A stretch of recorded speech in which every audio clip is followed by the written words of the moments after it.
Hello there and welcome back to the channel. Today we're looking at the EVGA gold power supply. I'm currently running one of these in my current system, and I thought I'd give you a quick tour of the parts book, I guess you could say. Basically the system parts are nearly there. Two minor components and one major component really left to go, and then I'm pretty much sorted. This is a semi-modular 750 gold power supply.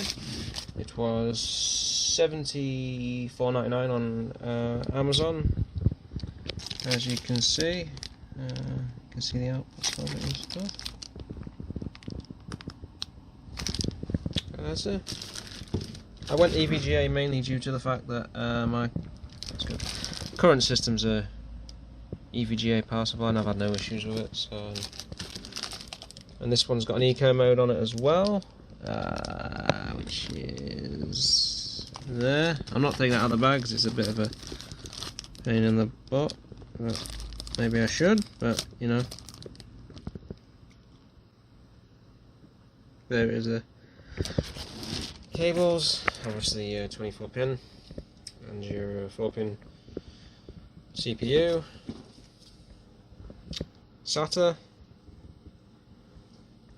and that'll be your 6 pins for your graphics card, obviously standard British UK plug.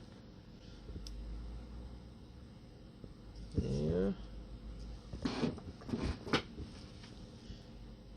And yeah, just more. So, oh, Molex. I think that's Molex. Don't tend to get many of them these days. Most of the fans, especially RGB fans, don't tend to come with them as much anymore. But yeah, so that's the EVGA power supply.